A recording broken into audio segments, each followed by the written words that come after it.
Hey everybody, today we're going to talk about your cognition, embodied movement, and how they're deeply woven, connected, coupled together, such that they create your cognition.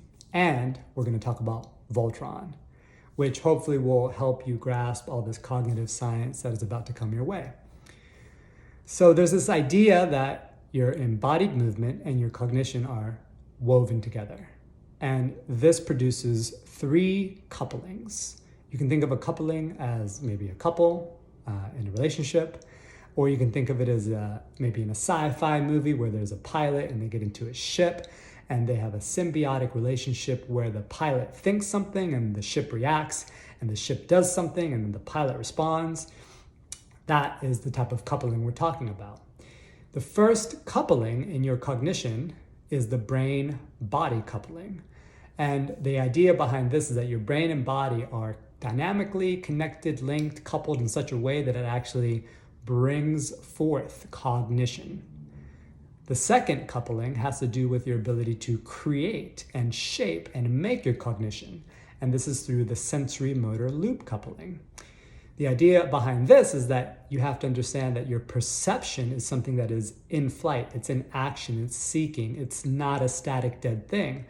And your actions are within this moving perception to create and shape your cognition.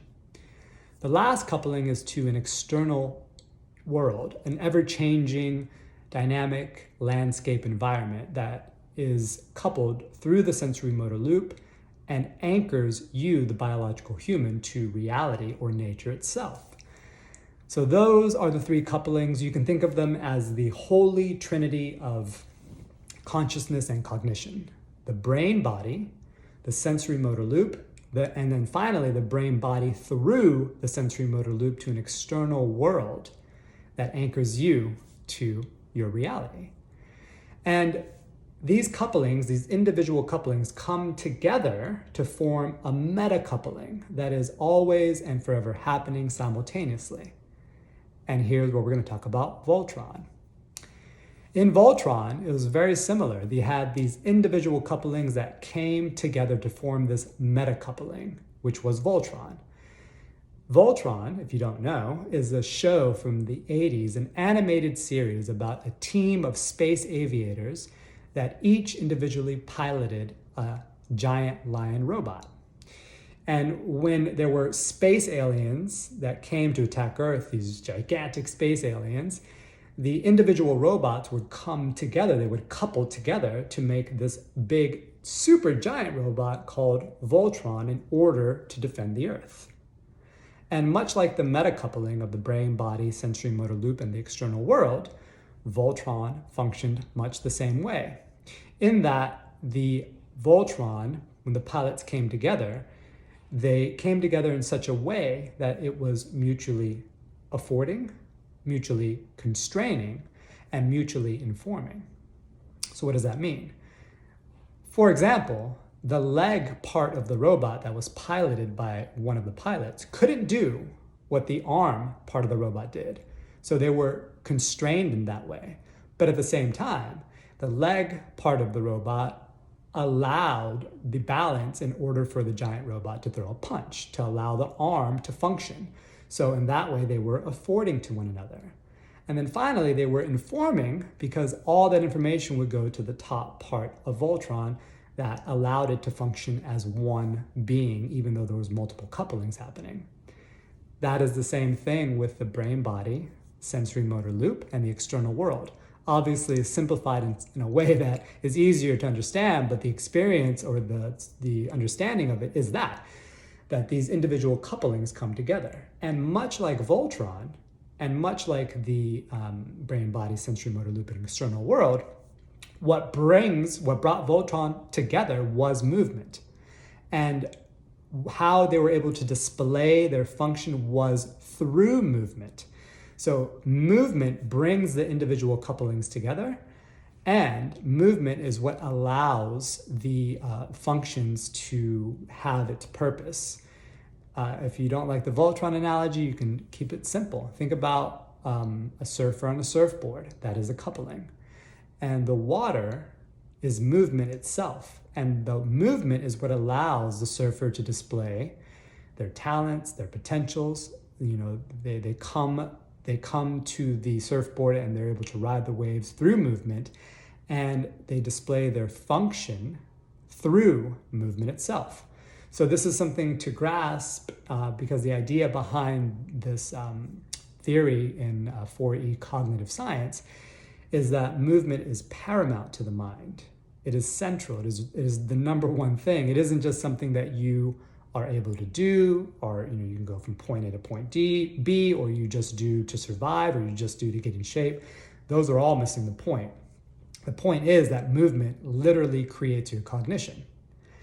And what's exciting is, aside from the mindfulness study, that intellectual study of mindfulness, there's also another revolution taking place, and it's the embodied movement revolution. And this is where more and more people are taking workouts, taking methods, and turning them into embodied movements and integrating them with mindfulness practice in order to enhance their cognition and rediscover lost ways of knowing. And this couldn't come at a better time because, if you think about how much mindlessness we go through on an everyday basis, that you encounter, that we experience with one another, how often have you stepped into a city or gone onto an elevator and people are just completely distracted by their phones? And this is obviously affecting communication, or if you try to communicate with somebody when they're distracted, you can't really communicate with them, because as their attention is frayed, so is their communication. And there is this sort of zombie-like atmosphere when you go out often. And that is not to cast any judgment on the technology that has enabled us to access information, but has also enabled us to access entertainment constantly. And because of that, it is sometimes very difficult to connect with people, to have that feeling of kinship in a city, particularly if it's a city that's very distracted. But the silver lining is that there might be this antidote to mindlessness that has been brought forth from combining mindful practices with embodied workouts. And you can experience that everywhere now, which is amazing. You go take a boot camp class. It's no longer just a boot camp class. Now they're asking you to embody the workout, to be mindful of what you're doing. You go take a spin class, it's the same thing. They're like, hey, embody this workout. Be, what is your intention? What is your goal? Be aware of it. Like, bring that to the forefront. Bring mindfulness to the forefront of your workout, not let it take a back seat. So that is an amazing thing, because it can kind of act as a counterbalance to all the mindlessness that we often experience. And more people are seeking out these practices worldwide. Obviously, yoga and even martial arts are at the top. But like I said, now you're getting these embodied workouts that people are bringing together in order for them to experience connection, the full coupling of the brain body, the sensory motor loop, and the external world. And all of that is always happening. But when that isn't brought to your awareness, it is very easy to go on autopilot, so to speak. And now that you know that movement is paramount and it is central to your cognition, not only in the fact that it brings cognition forward, but that you can shape and you can create and you can make your cognition whatever you want through your actual movement, through your connection to the external world. So that's something that's very powerful. And if you want to know more, please send me a message. Bye.